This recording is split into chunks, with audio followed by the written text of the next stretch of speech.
Hello दोस्तों, मेरे YouTube channel रहस्यपीडिया पर आपका स्वागत है। आगे एक नए रहस्य के साथ बढ़ने से पहले चैनल को सब्सक्राइब करें और वीडियो को लाइक एवं शेयर जरूर करें।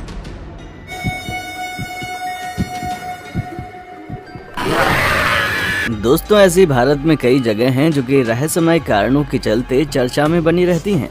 उन्हीं में से एक है राजस्थान में बसा छोटा सा कुलधरा गांव। कहा जाता है ये गांव पिछले बहुत सालों से शापित हो रखा है। पर दोस्तों, सवाल ये है कि आखिर ऐसा क्या हुआ था कि एक रात में 84 गांव के लगभग 600 घरों के लोग अचानक ही गायब हो गए और कहाँ गए इसका कोई नहीं पता। क्यों आखिर ये गांव पूरी तरह बंजर और वीरान हो चुका है? आखिर ऐसी कौन सी बात है जिसकी वजह से आज भी इस गांव में कोई नहीं रहता?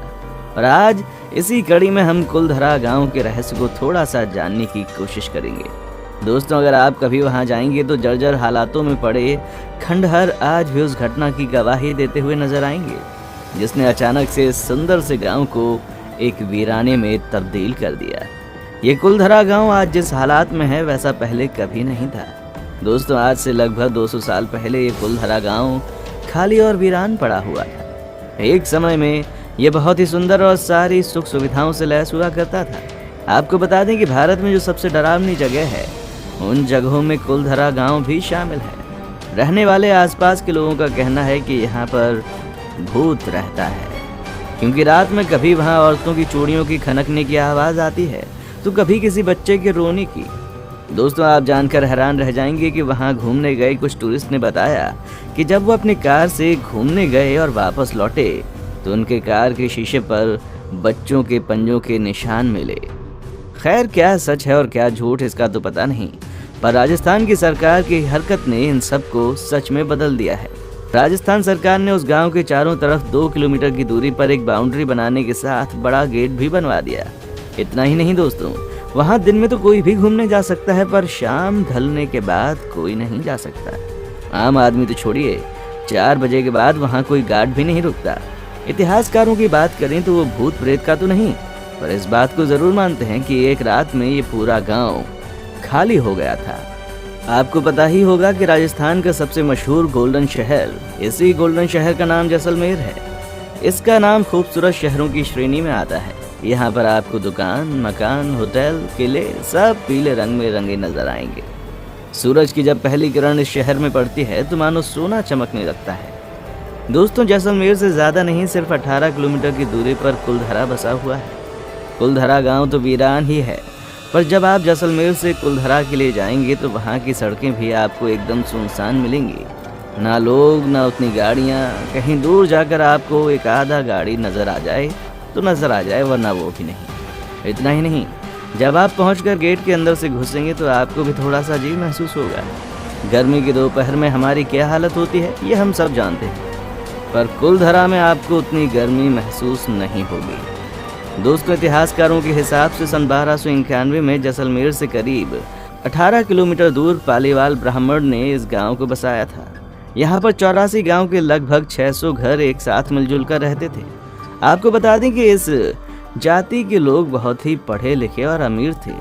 दिमाग तेज होने के कारण इस जाति के लोग अच्छे वैज्ञानिक थे। इन्हें तेज इसलिए माना जाता था क्योंकि ये उस वक्त में भी अच्छी तकनीक का यूज करके घर बनाते थे, जिसमें से कुछ घर वहां आज भी मौजूद हैं। सबसे आश्चर्य की बात यह है कि इतना पुराना होने के बाद भी जब आप उसे देखेंगे तो वो आपको नए जैसे दिखाई देंगे। ये लोग एकता में विश्वास रखते थे। दोस्तों, चिलचिलाती गर्मी में भी उन घरों में ठंडी हवाएं आती हैं। इन लोगों ने एक खास तकनीक के बारे में खोज की थी, जहां बारिश का पानी वेस्ट नहीं बल्कि एक गहराई में जाकर जमा हो जाता था।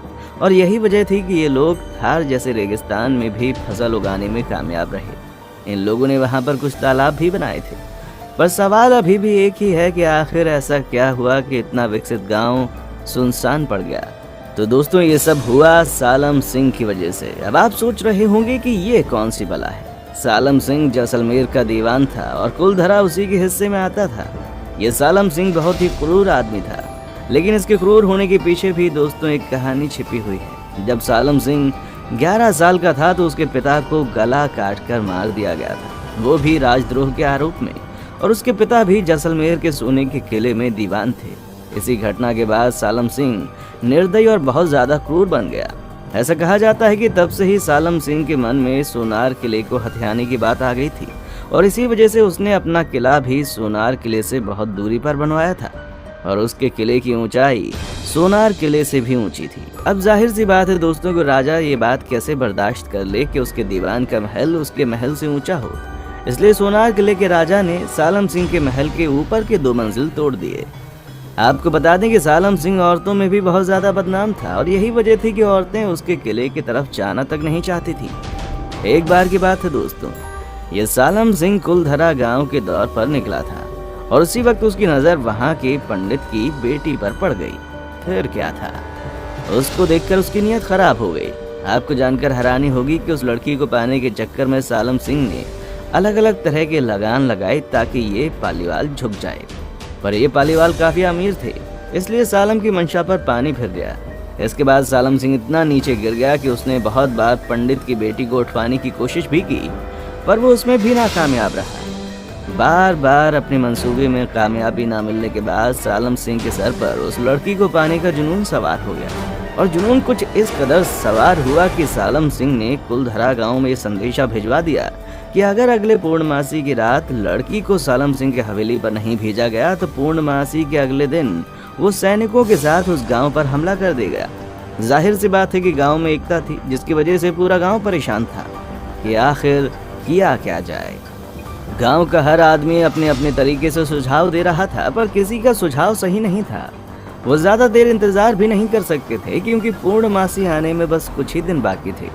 जब लोगों से हल नहीं निकला तो पंचायत बैठी और उसी दिन एक मंदिर में गांव के सभी लोग एकत्रित हुए, जिसके बाद बातचीत शुरू हुई। कुछ लोगों ने बोला कि हम उन लोगों से लड़ेंगे, पर उनकी संख्या कम थी, जिसकी वजह से प्लान काम नहीं किया।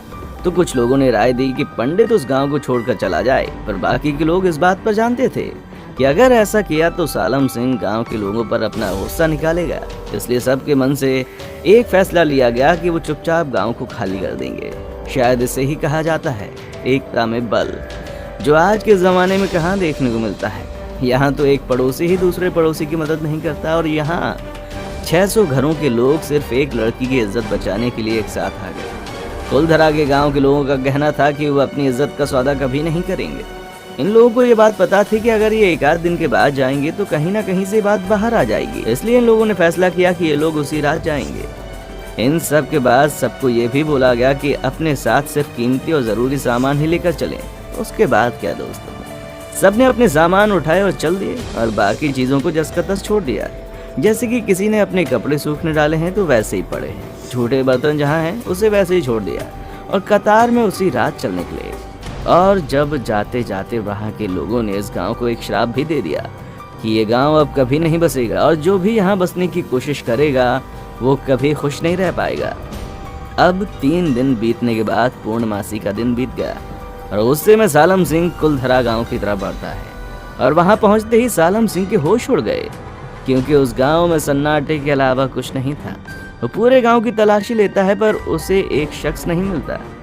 इसके बाद सालम सिंह बहुत सी खुदाई करवाता है, क्योंकि वो जानता था कि पालीवाल बहुत अमीर होते हैं। अब उसे वहां कुछ मिला या नहीं इसका कोई जिक्र नहीं है।